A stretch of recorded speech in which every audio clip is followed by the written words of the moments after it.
This is Digging Deeper with At the Coalface, and this week's episode is thanks to Coal Australia, a not-for-profit membership organisation representing the people and companies committed to building a secure future for Australian coal. Sign up to be part of the community at coalaustralia.com. And here's your host, Jessica Rouse.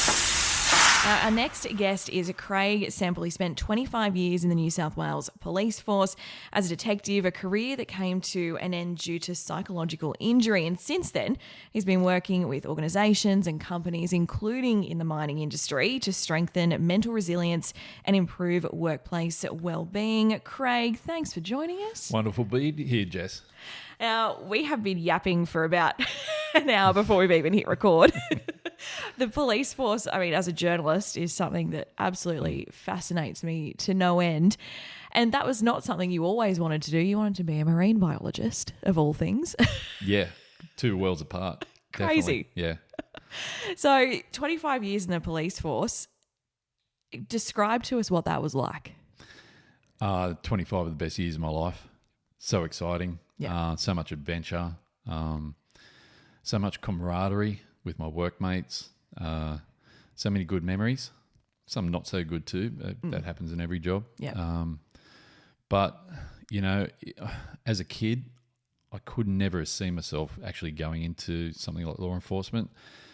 My brother, who was 3 years younger than me, was more of the risk taker, wild, adventurous, naughty boy, where I was pretty quiet in general. I just love my fishing and love getting out and doing all the stuff that kids do. But when it came to things like physical confrontation, even standing up to bullies, that wasn't one of my things. Yeah. It's actually going into a job where you're expected to do that all the time, go and face some pretty dangerous people, the worst the world's got. That's a pretty big thing. But I think by about the age that I was ready, like I could go in there, I think I was mentally ready to do that sort of stuff. I matured a little bit, and I don't know, I think I saw, because I grew up here in Newcastle and out of Valentine there, and I had a pretty good life, sheltered, didn't really see any real challenge and adversity in my life, which was pretty good, but you really need to sort of grow as a human being. And I think if I just stayed in some other role, I never would have had the experience to explore my boundaries and keep pushing them out. And that's where growth happens. And so, the cops was definitely the job for me. And I had no idea until I joined it. And I fell instantly in love with it. That's so cool. So how did it work when you started in the police force? Do you go out as a probationary constable, get posted, and then sort of move up the ranks? Yeah, I did. I was 18 when I was accepted into the police, but you've got to be 19 when you actually attest, graduate from the academy. Yep. So I still had a little bit to go, and I was working as a labourer at the BHP Steelworks here, and so they do a whole lot of stuff. They send cops out to interview your neighbours and do a lot of checks to make sure that they're not getting some lunatic in there, so I don't know how I got through, but it's sort of. But then you go through the whole recruitment process, and back then when I joined, there was only 12 weeks of training. Yeah, okay. So they sent me down to Goulburn. I did my first lot of training later at Redfern, but so 12 weeks of training was all we got. So I was one of the youngest cops in the police force when I graduated. I'd only just turned 19 a couple of days before graduation. So you're taught in everything. You get the basics. Yeah. How to use your firearm and all the self-defense stuff and arrest procedures and bit of law. But 12 weeks isn't a long time. Not at all. In some respects, I wish I'd go back to that because you learn most of what they teach you down the academy is just the rudimentary. You actually learn the job when you get when you hit the street. Yeah. So then you get a probationary constable. They team you up with a buddy trainer, someone that's a bit more experienced, and they'll take you through and show you how to do everything. And you hope that you get someone who takes that seriously. And I was lucky enough to have someone like that. So I got taught the right way to do the job, because back when I joined, it was 1988. So this is 6 years before we eventually had a Royal Commission into Corruption in New South Wales Police. And so we had a really loose organisation back then. That's an understatement probably to say it that way. So there's a lot of people doing the job the wrong way as well. Yeah. So I got taught the right way to do it right at the start, and that's pretty good to have that foundation to bounce off. So I went through all that process, and then you know, I don't know what point it was, but I found I loved, even as a uniform cop, having jobs that I went to where it wasn't just put the report in at the end of the shift and that's the end of it. I loved having something to follow up. And so that investigative side of the job really appealed to me. And maybe that's like my fishing, you know. I just love hunting. And it was being investigators hunting down bad people. Yeah. And so I really fell in love with that side of it. Plus, one of my mentors actually taught me into joining the police force. He was a detective as well, and I always looked up to him. So I went into plain clothes about 3 years into my uniform career, and this is at Redfern. So the first station they sent me to was down at Redfern in the inner city, and that was a pretty wild place. Like back then, and I know you're much younger than me, Jess, but Redfern, for the older generation, a lot of people would like identify it as one of the toughest patrols for cops anywhere in the country at that time. We had riots all the time. It was full on. So 3 years in uniform, dealing with all that. And one of the things, even though, like I said, I wasn't someone who really relished confrontation when I was a kid, it was one of the things, this is where I think the personal growth comes into it. It's exposure to things that you see and do. And I wasn't unique in this, all young cops, you turn up and you can't just turn and run away from bad people. You got to run towards them and face them and deal with it. And over time, I think just from a process of doing that so many times over and over and over again, you build up resilience to managing fear, overcoming fear. And then also from that, you build confidence in your ability to be able to, number one, try to negotiate away from violence. But when the job's on and people want to play up, you have the confidence to be able to deal with it as well, just because you've done it so many times before. But so I went into plain clothes 3 years into my career, started my detectives training, did 2 years of, they sent me out to, I was still in the inner city then, sent me to anti-theft squad, which is basically like anyone seen 21 Jump Street. It's like that. So just sending young cops out in crap clothes, earrings and all that sort of thing. And we wore earrings back in those days, but... So off we go, and we just go out there and just look for trouble wherever we find it. And then I got in the plain clothes work, got teamed up with really experienced detectives, trained me up in everything I needed to do. But then, about 5 years into my service at Redfern, so I was 2 years in my plain clothes career, I just had a feeling I needed to make a change. It was, like I said, as much as I loved my time down there, it was, as a young cop, there was so much adrenaline and danger, but so much fun as well. Like we did have a big drinking culture then, but it was really social. And I think that's where a lot of the camaraderie came from as well, that I fell in love with. But I was getting myself in a bit of strife too, and I thought, if I hang around here, like eventually something bad's going to happen. And so for a rare wise decision for a young man, I actually decided to get out of the city, and I took my first country posting in a little outback town called Hay, out in the far west, and I was a sole detective out there, and that also.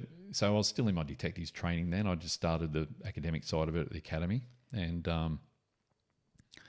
but even working out there on my own, as a detective on my own, there was some uniform costs, but help was a long way away. So it was basically like being thrown in the deep end of the pool and learning to swim. Like I learnt my trade the hard way. It's like, so even my first homicide I actually took charge of was out there. And at that point, I still wasn't a qualified detective. I was a trainee. And if that murder had happened in the city, the homicide squad would have taken it over, and I would have been the coffee boy. If I was lucky. But out there, I was it. So you just got to pick the ball up and run with it as best you could. So that was a really good experience. 3 years out there doing all that sort of work. It really got me to build on my own brand and style. And then from Hay, I transferred over to Wagga, did drug work there, working in a drug squad over at Wagga, which is a big regional centre. Went from Wagga, so probably about 10 years of my career, up to the north coast of New South Wales, worked at Grafton, and then finished a career at Coffs Harbour all those years later. You mentioned while we were talking before that crime seemed to follow you. Like out at Hay, there was a murder, and there hadn't been a murder in 20 years? Yeah, it was. Look, I don't know what it was. So yeah, it was that murder. I was only in Hay for 3 months, and we had this murder, and I thought, how often does this happen out here? And exactly. they said, we actually haven't had one for 20 years, so well done. So for there, and then in the time I was over at Wagga, there was 2-year period in the 6 years I was there that we had 12 murders in that 2 years, and it's just like, this just doesn't happen anywhere else. Like what? Even when I moved up to Coffs Harbour, there was things up there that never happened before too. We got our detectives' Christmas party one night was attacked by a bikie gang off duty while we were celebrating Christmas with our partners and whatever. They found out about it and did a hit on our Christmas party. That never happened before anywhere. So it's sort of, I don't know. It was sort of a bit weird when I look back on it all. I thought everywhere I went, something seemed to happen. It's like, is it me? But I wouldn't want it any other way because I just actually loved the excitement and the danger of it all. Yeah. I sort of got addicted to it. You would? Yeah. I feel like there would have been a lot of satisfaction as a detective. I mean, something happens, you do all of that work to try and work out what happened, who did it, and then you figure it out. That would be such a feeling. Oh, yeah. It's a dopamine hit. Yeah. Like at the end of the day, you put in all that hard work and you get that massive dopamine hit from the reward of the achievement. And especially some jobs would have even more attached to it than others. Like drug work, often by a lot of bosses was seen as a victimless crime, even though it wasn't. But you're not sort of taking victims through a court case with drug dealing. And I was doing a lot of drug work back then. But homicides, different thing altogether. So there was another level of achievement to that. It was, I guess you have a massive amount of responsibility, not only to convict someone of the homicide, but also to find closure for the victim's family. Exactly. Which is a massive responsibility, and you feel that. But in that process too, you develop really tight bonds with those people. Like they put a lot of trust and faith in you that you're going to get some result for them. And when you do, that's a really good sense of achievement as well. And I've still got lifelong friendships with some of the homicide victims' families that I investigate over that period of time as well. Yeah. I feel like you would have obviously seen so much in 25 years, the blood, the gore, the being on the front line of dealing with criminals. How did you deal with that at the time when these things happened? It was just work? You just go home and that was it? You switch it off? Does it stick with you? Well, I dealt with it, one word, beer. Yep. We had a big drinking culture in the police, and it was one of those things where, the drinking culture I sort of fell into at the start of my career was way different than the one that I sort of ended it with, because in those early days, it was more the social side of it, fun, all the going out, and you relive all the stuff you'd done at work that day by telling it over and over again, and the stories get better all the time. But when it gets to the point where, so many years down the track in my career, where I was actually doing it to try to numb myself out, like drinking at home, where the social side of it, even, we would still go for drinks after work, and that was still happening. But then going home and just drinking to survive and to sleep, because my sleep was shot to pieces at a certain point in my career. But it was, you can look back then and say that's where I probably had a problem. It's sort of when you're self-medicating with alcohol, that's where the side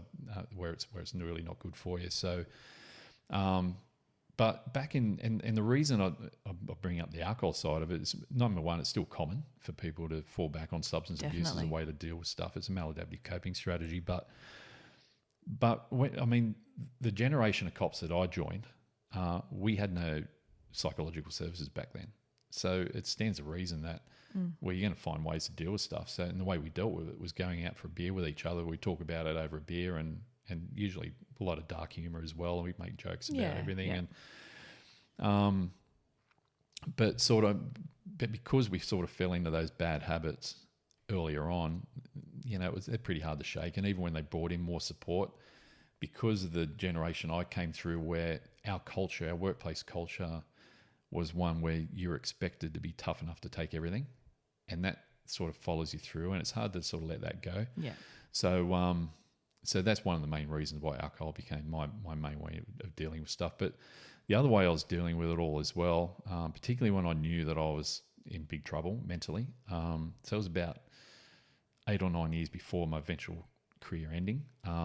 This is when the nightmare started and all this bad stuff happening after one particular homicide. Is that so over that period of time, I sort of not only used alcohol, but I tried to run from what I knew was sort of trying to pull me down and try to stay one step ahead of it. And the way I did that, something called avoidance, where I just dove headlong into my work, bury myself in as much work as I could, always looking for danger, taking a lot of risk as well, getting injured a lot, for just looking for the adrenaline, basically. And the adrenaline hit from the work and the stress and the stimulation, it was a distraction, and it helped keep me from, having to turn around and face the things I needed to turn around and face. Yeah. So that was a big side of it as well, using my work as a cope. But the downside of that, like over those 8 or 9 years with the alcohol, the massive loads of stress that I was under over that period of time, and a chronic lack of sleep, which is very common. It's a huge issue in the police force. I know it is for lots of other people as well. But, I was living on somewhere between 2 and 5 hours sleep a night for 8 or 9 years. Yeah. And 5 hours, I would say that was a great sleep, and usually alcohol assisted. But there was nights where I wouldn't sleep at all. I'd just lay awake, stressing, worrying, fearing because of the type of people that I was working on, outlaw motorcycle gangs, etc. I was always hyper vigilant, thinking, if I heard a noise in the house, I would have to get up and investigate it, usually arm myself with a weapon because I was worried that, something would happen to my family. So over time, if you don't get things like that sorted out, because that's not normal human behaviour, there's going to be a consequence. Yeah. And eventually that happened for me. Yeah, and that was 2013 eventually, that it all just got too much. 2012, it was 2013 I was actually discharged, but 2012 I just finished one of the biggest investigations of my career on an outlaw motorcycle gang, and it was something normally we would hand over to the crime squads, but we took this one on. This is me being, quite manic in the way I was doing my work. And so we got permission to take myself and 2 other detectives offline and work on this one bikie gang, the Lone Wolf bikie gang up at Coffs Harbour. And they were on a recruitment drive. They were a very powerful organisation. And so we worked on them for 18 months straight, solely, and, we're totally off our normal duties. But we had lots of things going on. We had dozens of telephones tapped. So there's hundreds of thousands, I think, of communications that we need to monitor and analyse for the evidence of that. Listening devices that we're monitoring in cars and houses, and undercover operatives out, buying drugs for oil, building up all this evidence over that period of time. And it was a mountain of work. And I basically, for the last 9 months of that job, I didn't even have a day off, because I was a commander. I had to be on the job 24 hours, 24/7. And look, I knew that I was burning out towards the end of that job, and I just wanted to wind it up early because I knew I didn't have anything left. But we all, as a team, we just kept pumping each other up and just push on. We got more to do with this, got more to do, and then we did it, and we had a great result. Shut down a whole chapter of a bikie gang, 25 bikies locked up, and hundreds of thousands of dollars worth of drugs and guns and all sorts of other stuff. And at that time, it was one of the most successful organised crime jobs ever done in regional New South Wales. But after we finished that job, I actually felt no pleasure from it. I felt no sense, that usual sense of reward, the euphoria. I felt quite flat. And for the next 4 weeks, I deteriorated so quick. There was nothing I could do to stop it. All the avoidance, the stress, the adrenaline, the alcohol. Not only did they not work anymore, but they were actually making me worse. And eventually there was one night where I just thought, I've totally lost control of this now. I wasn't sleeping at all. I was having panic attacks. And eventually I thought, right, make the call, get onto EAP. I actually did a self-screening thing on a Black Dog Institute website first, and that was showing me, mate, you've got a problem. So I called up our EAP. They put me in touch with a clinician who was really good. And that's a really important thing I talk about in a lot of industries now. If you don't get a good clinician that first time around with EAP, don't give up. Go and ask for another one. So that happened a couple of times. Anyway, they put me in touch with someone who was really good, and she did some assessments. And even though I knew she was right, I still wasn't ready to accept it. Yeah. And then there was one night I came home, and this is my first marriage, and we've been together probably about 18, 20 years, raising kids and everything. And I started telling her about the appointment I had and what the psych had said. And then all of a sudden I just like burst into tears, had this massive breakdown in my family home, put to bed, no dinner. Next day, couldn't go to work. Next day, couldn't go to work. Eventually one of my managers, who was also one of my best mates, he did the right thing, came out and saw me, taught me in having some time off work, and eventually, and I did, and then I never stepped foot in a police station again. Yeah. My career was done. I was finished.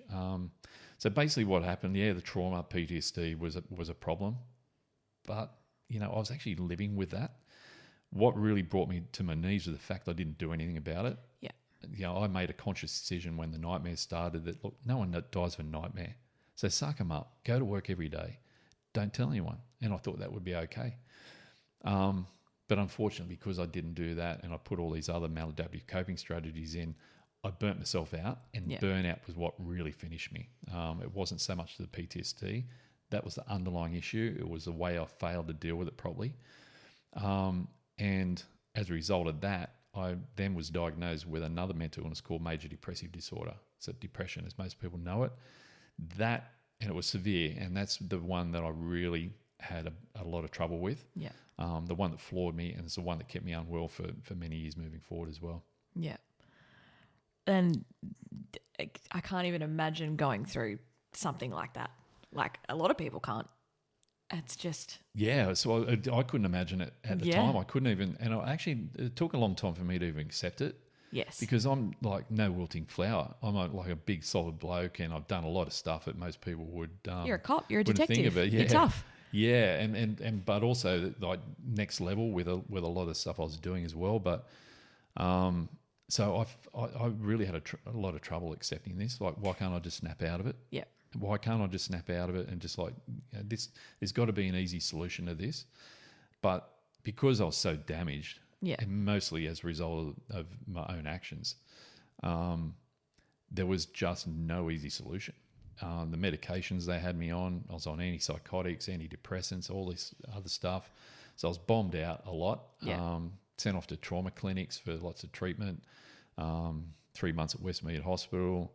And I was medically retired from the police force only 9 months after I finished that last investigation as well. That was really quick. Like, I don't know anyone's got out that quick. It was just, that's the shape I was in. And so, for the next 3 years, I was in what me and my brother call the hurt locker. And I couldn't find a way out. And I was plagued with suicide over that period of time as well. That's something that really scared me, because as a detective, one of my jobs was to go investigate suicides. Nearly all of them are blokes. Yeah. So men are way overrepresented when it comes to suicide. It's Definitely. like 3 out of 4 Yeah. are men, which is one of the reasons why I do so much in the mining industry, because you've got so many men working in the mining industry. So it's an industry that's heavily affected. But that really scared me, because I didn't want to become one of those statistics. But here I was considering Thinking about it. Thinking about it a lot. But that's one of the things I often talk to people about as well with education is, like, it's actually very common, and I had no idea how common it is for people going through tough times to think about taking their life. The good news is that most people then don't go and action those thoughts. Most don't. A lot of people do, but most don't. But I always say to people, if you ever get to that point, don't think there's anything weak about it. Make sure you go and tell someone, because the more people that know, that are responsible, that know you, can keep an eye on you as well. Exactly. And look for the warning signs and keep on top of it. But I didn't, because I had this preconceived belief that if I actually told anyone, particularly my doctors, they put me in a hospital. And that never would have happened, as it turns out. So I didn't tell anyone.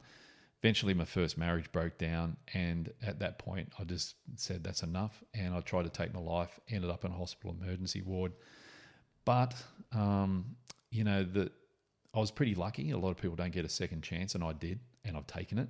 Yeah. So we call that bottom bouncing to some degree. It's sort of, I think, unfortunately, I needed to get rock bottom before I would start looking up, and that's not not what we want people to do. But that's what happened to me, and it gave me such a fright that I thought this is never going to happen again. And I made a pact with not only myself but my son, who drove me into the hospital that night, that this is never going to happen again. I'm going to find a way to get myself back on my feet and get my life back. And that set in train what then became my recovery journey from the day I got out of hospital for the years moving forward. And that recovery journey, for me, I never consider it over. Because even though I have recovered from the mental health problems I had back then, I always see myself always striving to get even more mentally healthy moving forward as well. So I never take it for granted that even though I'm back on my feet now and I'm successful again and doing some things I love doing, I never take my foot off the pedal. So I make sure I look after myself. Keep all the things that got me well, like exercise, meditation, practicing gratitude, giving back, doing volunteer stuff like we got coming up in a little while.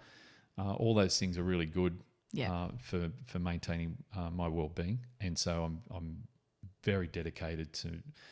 Like I took my physical and mental health for granted at one point in time, paid a price for it. I'm not going to pay that price again. So I always look after myself moving forward. So, it was a hard journey getting myself back on my feet. But, but all of that, everything I did now forms a basis for a lot of the programs I run for other people, especially other retiring police officers. Doing resilience programs in workplaces is one of the things I learned is really important. Is not just for mental health problems, but any challenge we face in our life, whether it's divorce or losing your career or whatever it might be, losing your job. Is that it's really important that you get a game plan together. And I hadn't done that. So when I got out of hospital, one of the first things I thought when I sat down in my lounge room, made a cup of tea, sat down there, and I thought, mate, you used to be like a high-functioning detective running these really complicated investigations. And then all of a sudden, you flipped over and you've been falling apart even deciding what to put on your kids' school lunches every day.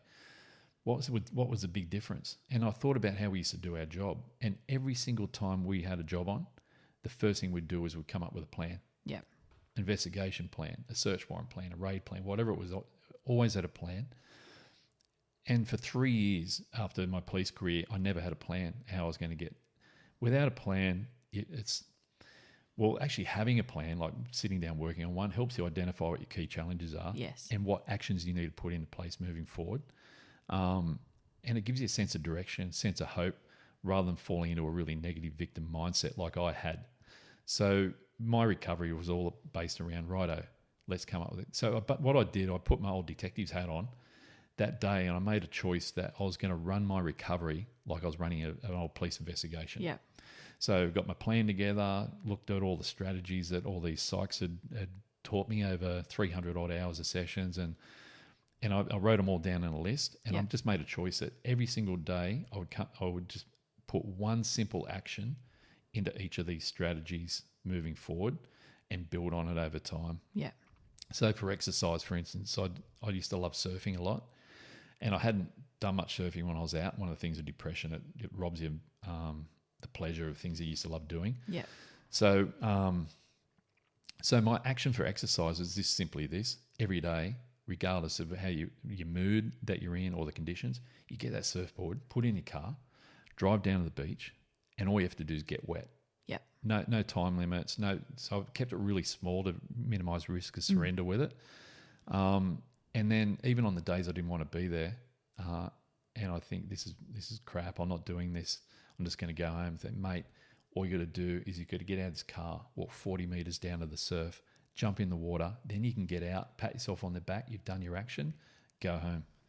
So minimising risk of surrender, and it was sort of, then I'd go and jump in the water, and go, actually, it feels good. Yes. You know what I mean? And it's sort of, Yeah, for sure. so that in a general sort of sense, that's how my game plan worked forward Yep. for everything, meditation, all my other strategy. Like there was stacks of different stuff that I put into it. And it took a long time, 3 years. Yep. And basically what I was doing over that period of time with meditation, exercise, doing a lot of thought therapy, so cognitive behavior therapy, learning how to challenge negative thinking. Basically what I was doing is rewiring my brain. Yep. I had a brain injury and I was rewiring. But, you know, part of that was I made a choice of trying to turn my negative experience into something positive at the start of the game plan when I got out of hospital. And long story short, I reached out to the Black Dog Institute with a proposal to ride my motorbike around Australia as a fundraiser for them and do some help. Use it as a platform to get some of those real positive messages out as well. And they offered me a role of joining their community education and going out and sharing my story with high school kids and community groups, particularly in regional areas, just to educate and raise some awareness, reduce stigma. So I took that on and couldn't have found a better way to turn a negative into a positive. Gradually over time, as I got stronger, I was doing more and more of these talks to these kids, and the interactions I had some of these kids over that period of time were life-changing. You know, not just for them, but for me as well. There was, and over a period of time, they asked me to start really hitting the regional areas a lot, and I love riding my motorbike. So we started organising tours of country towns where I'd go out 5 days, country towns, talk to the kids in the schools, go and talk to the parents and teachers in their evening sessions, and this is all as a volunteer. And I did that for about 3 years. And basically what happened in that process, I think, although all my meditation and exercise, etc., was a massive part of my recovery, finding purpose again in my life was probably the defining part of it. And, you know, there was a story with a kid in a high school. There's always kids want to come and talk to me after a chat, right? They'd line up. And the beautiful part of that with my healing was that my emotional bucket at the end of my police career was empty. These kids filled it back up again with all that positive stuff. And for sure. Yeah, it was so cool. But one kid in particular who always stands out. He was about 16 and he was hanging back waiting for his mates to finish having a chat. He wanted to talk in private, and I thought, righto. So he came up and he looked me dead in the eye and he shook my hand and he said, "Craig, I really want to thank you for today." And I said, "Mate, you're very welcome. Why is that?" And he said, "Well, when I was only 2 years old, my mum killed herself." And he said, "I've gone through my whole life being angry and resenting her for making that decision, leaving me on my own." And I said, "Mate," I'm like nearly speechless, but I said, "That's a massive tough thing. And you just sat there listening to my talk, and I talked about suicide. Are you okay?" And he said, "Mate, after listening to you, in all honesty, I think for the first time in my life, I'm starting to understand what she must have gone through." And he said, "Now what I truly feel is I feel at peace." And he shook my hand. He walked away. I never saw that kid again. But, and I've said this like so many, maybe hundreds of times now, is that one young kid, and I had many interactions with kids over that period of time, is that if that one young man was the only interaction I had with all those thousands of kids over that period of time, then he on his own has made everything I've gone through totally worth it. Because who knows what different direction that kid's life has now taken because he let go of that anger and resentment to his lost mum and found peace through forgiveness. And that's where all this stuff that was going on over that period of time made a massive difference. And, you know, I wouldn't be where I am now if I didn't go out and do all that stuff over that period of time with that volunteer work. And I look back now with all those experiences and just having the joy of jumping on my motorbike and hitting the country roads and going into the high schools and having all those positive interactions with those kids.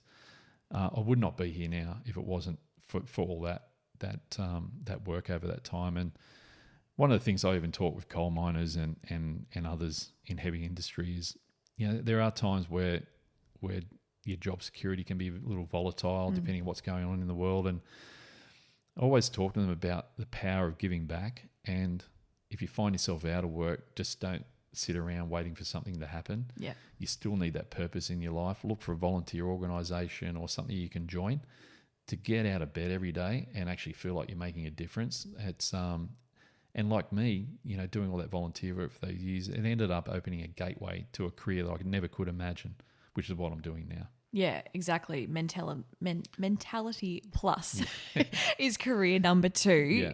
Take us through what you're doing. As you said, you're going out to mine sites, talking to them. Yep. What are you sort of running through Mentality Plus? So, like multiple things. So, one of the reasons I started the business was that I was doing another volunteer role as a mentor and coach for Back Up for Life, which is a police legacy initiative.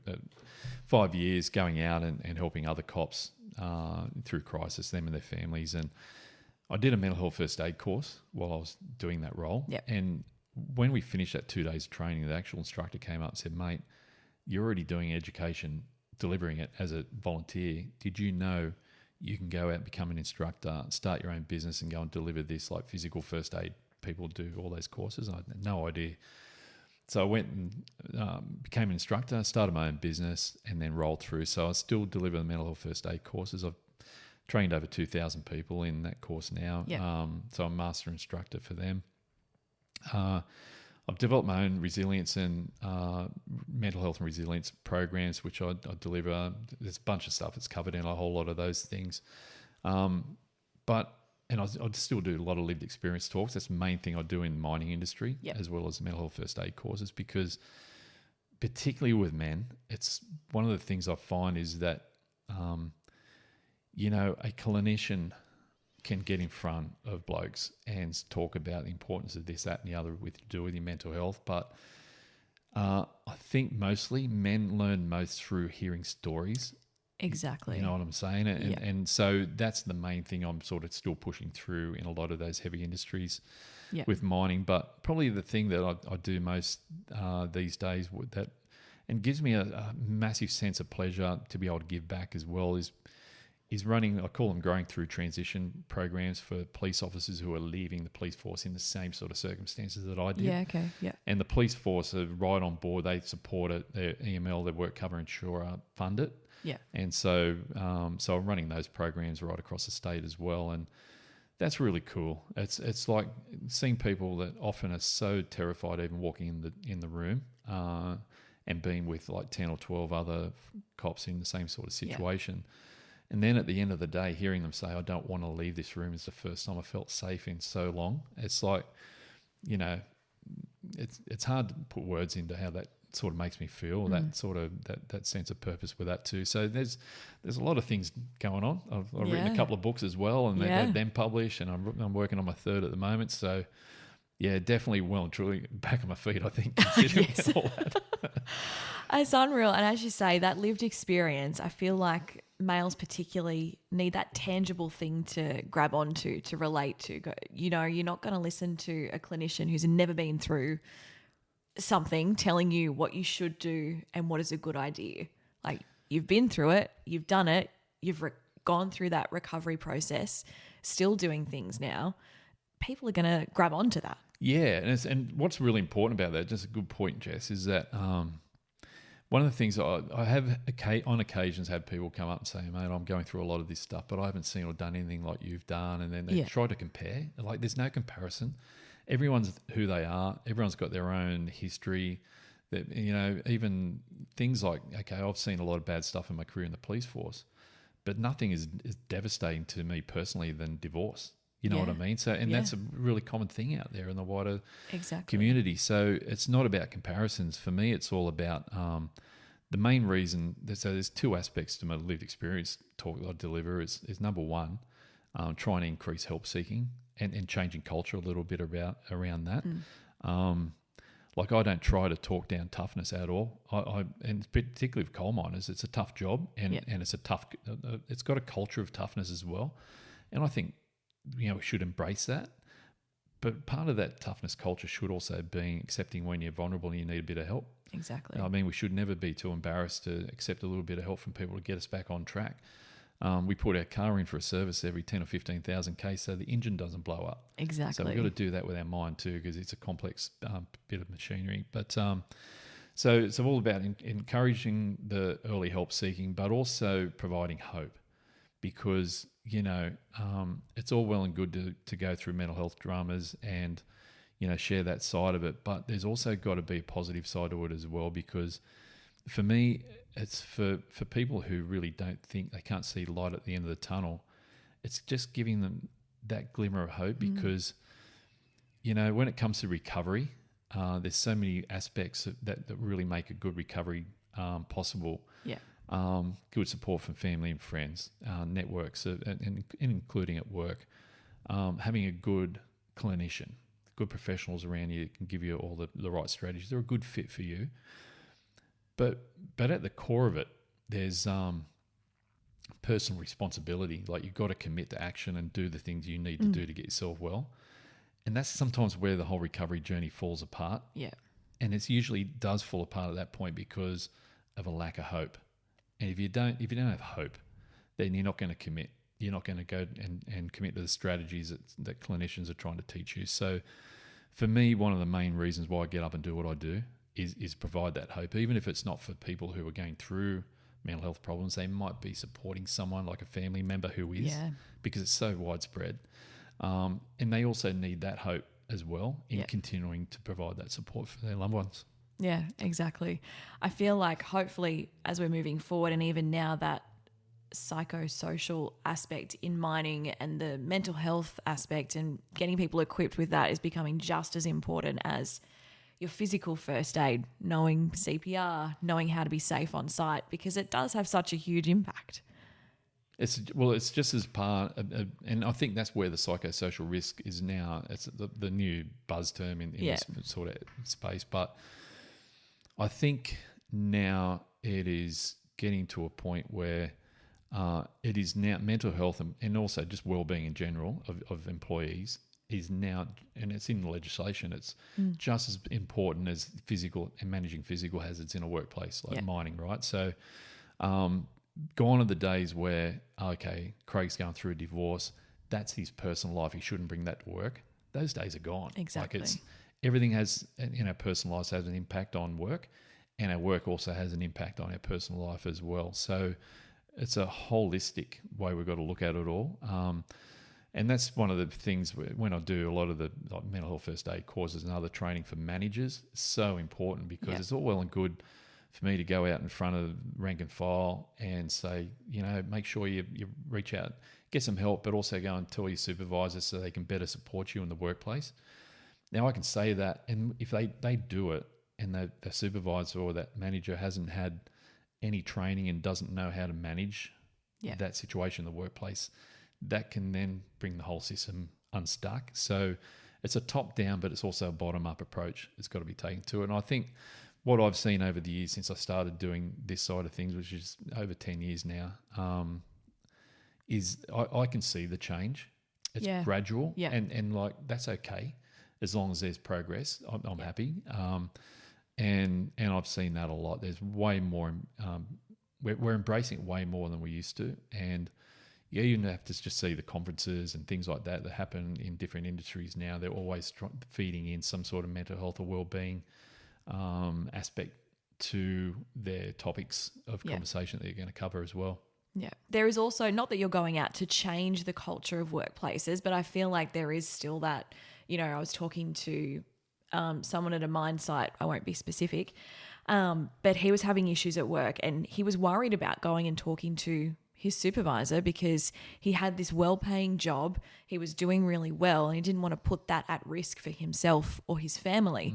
But I think I feel like these days, the vast majority of managers, that's just not how it is, right? No, and this is, look, in mines like any other workplace, there's people have got, especially the older miners, right, have still got the same sort of attitudes of when I was in the cops and had that same generational attitudes towards mental health. And they probably base a lot of their outlooks on past experiences back before things really changed a lot. And so that can create a bit of a distorted perception of the way these things are going to be received. But there is a change now, and I think a lot of look at, especially in mining, I know there's a lot of emphasis goes into leadership training for bringing through leaders that have got equipped with the right skills to do their job in the mine, but also manage the well-being of their crew as well, because a healthy crew is a productive crew. Yeah.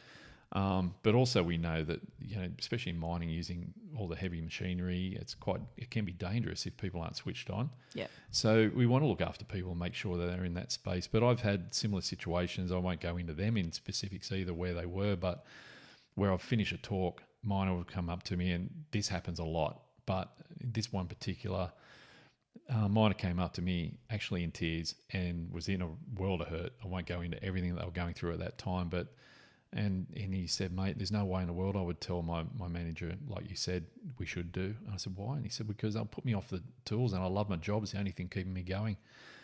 And I said, mate, have you got any evidence to sort of back that up from past experience or whatever? And he said, no, it's just like we all know. And I said, well, let's put it to test. Would you want me to come up and have a chat to your manager with you and let them know what's going on, see what happens? Yeah.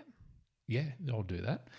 So what do? We're going up in a chat, and all that individual got was massive loads of support, okay, and managed to, maybe take a couple of days off to go and sort a few things off that they needed sorted, but then came back to work, and I followed it up, and really well supported moving forward. And I think what happens with changing workplace culture and beliefs is that you can put out policies, and you can say, you put out emails and everything, say, we're doing this on AOK Day, but what really changes policy is actually doing exactly and being seen to be doing it as Yes. well. And even that one individual, how many workmates does he then go and talk to over time and say, mate, don't be scared to go and talk to the managers. This is what I did, and look, I got looked after really well. Exactly. And it might not happen 100% of the times because humans are humans, okay? And some people are just, even some managers just don't have, are not equipped with the people skills to be able to deal with some of this stuff. But we've changed a lot in the way we're approaching this sort of thing, and I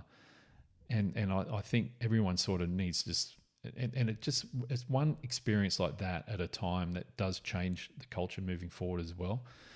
And I really hope to, like, even when I'm going out and sharing my stuff, that I might just inspire a few people in every group who have been through their own issues to talk a bit more openly about it in the meal rooms or whatever, toolbox talks and pre-starts and that sort of stuff. And because over time that changes culture as well, particularly when you got some of the rough, tough guys coming up and saying, yeah, no, I've been through all that sort of stuff, and Exactly. I went and got help, and look at me now, I'm going great. So that's important as well. Yeah. Do you think the shift is happening in the New South Wales police force as well? Have you seen, compared to when you were in the force? Definitely. Yeah. So there's so much. They've done so much in not only providing the supports, but making those supports meaningful. Not just having an EAP, but they've sort of worked out, okay, well, not everyone's comfortable in going to EAP because sometimes they're worried about confidentiality, that sort of stuff, which is, it's all confidential, but there's always fear. Yeah. So they've brought in different things like you can go to your own clinician and just send us the bill. Yeah. And we will cover all. So they've really adapted to whatever barriers there were to people actually using the resources that are out there. They've worked to break those barriers down, and they've done so much. Like, I'm really impressed with what they've got.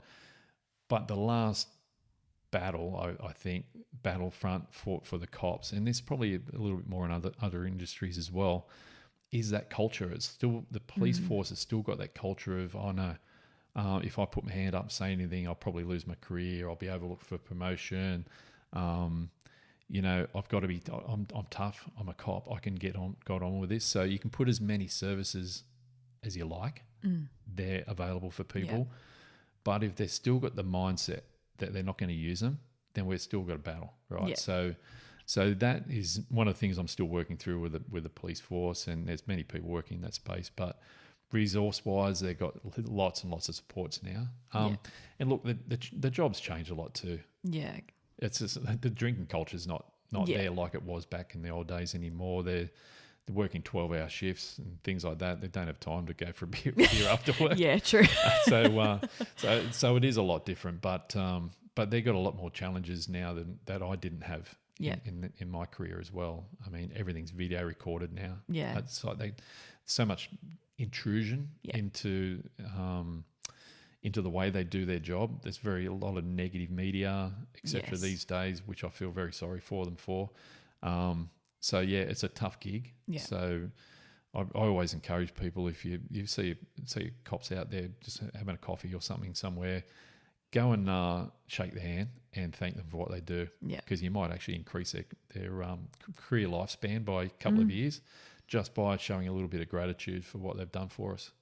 Because, I mean, even do you think the crimes and the things that they're seeing, I mean, again, it could be just the media playing it out to be, you know, it's much, much worse and much gnarlier and sophisticated than perhaps it once was. Has crime changed? Is it getting worse, like gnarlier, the things that cops are having to see or deal with? Or is it just that we're hearing more about it, I guess, if that makes any sense? Crime trends change. I don't think criminals change that much. Yeah. It's sort of, you know, even if you look at outlaw motorcycle gangs, for instance, which I spent so much time working on, the bikies of old that I started out on were just big beer drinking, bearded, smelly, Harley riding, pot smoking. Sure, they'd manufacture a bit of speed and stuff like that, but and they would just love getting in fights. And then it sort of moved into what we call the Nike bikies, the more modern bikies, where they're wearing all the Gucci gear and, you know, all the fancy clothes, fancy haircuts, all the gold chains, all that sort of stuff. And often don't even ride motorbikes. Yeah. So it's sort of changed now. It's more of an organised crime model rather than, you know, that more of a sense of belonging that bikies used to have, which is why a lot of ex-military people went into the bikies, because it's got structure and rank and all that sort of thing involved. It's very similar in some ways. But yeah, I think the crime trends have changed. I don't think cops have. The way they do their job has changed a lot. I mean, back in my generation, we were a lot more hands-on. It was doors getting kicked in all the time and whatever. There's a lot more technology needs to be used in a lot of the investigations that they're doing now. But it's just, for me, it's probably the biggest challenge for cops these days is it's the sheer amount of paperwork that they do, even though it's not on paper anymore. Yeah. So, you know, we brought in computers and it was supposed to make everyone's life easier. And what do we do with them? We burden ourselves in all this red tape and policies and all the procedures you've got to go through. And before you know, we've got a system for this, system for that, and you're tied to all these systems at a desk. And so that's a big one, because number one, they're not doing what they love doing because they're tied to a desk. Number two, that all this work just keeps building up and building up and building up, and their workloads are huge. But I think, you know, for me, the trauma is always going to be in first responders, AMBOs and cops, etc. But there's not a lot you can do to manage that other than have the resources available for when they need them. Yeah. But what we could do is actually make their jobs a little bit better. We need more of them, number one. And secondly, we need to streamline some of the systems and get them back out there what they're supposed to be doing rather than sitting at a desk. So, I mean, like I can say that I don't see that changing in any time soon. I mean, we're all sort of stuck in that sort of world these days as well. Yeah. But anyways, the challenges are different. We had our challenges as well. But I think if I had a choice of which police force generation I would rather be in, I'd probably pick mine. Yeah. Yeah. So that's how challenge it is for them now. Yeah. Do you ever see a crime or something on the news or hear about it and get that little bit of I wish I was on that case? How do you know that? How do you know that? There's sort of, I do. And look, my brother was in the cops as well. He was, there's a lot of stuff been done on him over the years. He got stabbed only 2 weeks into his police career, nearly died. My God. Yeah, his workmate died on the street on top of him. Like, there was a drug dealer that stabbed. It's one of the main reasons that I was so passionate about my drug work. But he ended up, he recovered and he went and became a tactical cop. He was a sniper, worked all over the world in doing all that sort of thing. But we often talk, you sort of long for an opportunity for them to smash the glass of the emergency glass, say, right, get a couple of these guys back. And But, I definitely get a pang for it. And it's probably one of the main reasons I still hold on to this relationship that I've got with the police now, the work I'm doing, is it still helps me feel like I'm part of that family rather than disengage from it. Yeah. There used to be a common phrase would be there's nothing more X than an X with cops. But I don't see it that way. Yeah. Definitely I watch the news. So some of the things with that is I feel a lot of empathy for them when I watch the news and I see these stories and what they're dealing with. Yeah. And I would love to help. Yeah. But also I get frustrated when they're having to deal with stuff where they could be better supported as well. Yeah. You have to look at all the protests that have been happening over the recent years since October the 7th. And for me and my brother and a lot of the other, pretty tough old cops that I ride motorbikes with, it's very frustrating to see the restraints that are put on cops these days, where back in our generation, mate, we would have been in there. Yeah. At the first sign of any of that sort of unrest. But it's just the media oversight and politicians' fear of doing things that they need to do for fear that it's going to be the backlash on them. And it's like, no, look at these poor cops. You're holding them back from doing what they know and believe is the right thing to do. And it's very frustrating for us to watch it. I can only imagine how frustrating it is for them to have to deal with it. Yeah. And then you see when eventually they do have the leash taken off and those protests, and they go in and look at the media backlash and exactly on now they've been heavy-handed. It's very, very hard for me to swallow that. So one of the things I think through a long career in the police force is that you get a real deep embedded sense of right and wrong. Yeah. And you don't need to know any legal definition for that. It's just a gut feel. And so I sit there and watch some of these things playing out in our modern times, and there's a little bit of despair and frustration there for me. But yeah, would I like to every now and then jump back in the seat and have a bit of fun? Absolutely. But I think if my wife now would be listening to this and I was even contemplating it, I would be getting... You'd be in trouble. Yeah, I'll be getting pointed in the chest. So... It's been so awesome to have you on the podcast and catch up. As you mentioned at one point, you do have some books. We'll put the link in the little podcast description for people to get hold of those. I could talk to you all day, I think. Likewise. It's very, very relaxed. This is really cool, Jess. Thank you so much for joining us. My pleasure. And look, no doubt I'll be running across some of the people that listen to this podcast over years ahead too, with all the stuff I'm doing in the mine. So anyone's listening to it, make sure if you see me, come tap me on the shoulder and let's go.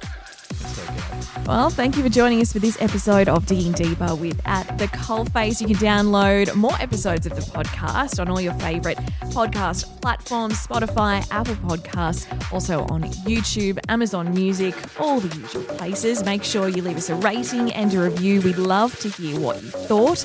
And if you do have a story idea or something you'd like us to talk about on the podcast, please send me an email, jess@thecoalface.net.au. I'd love to hear from you. And we'll be back next time for another episode of Digging Deeper with At the Coalface.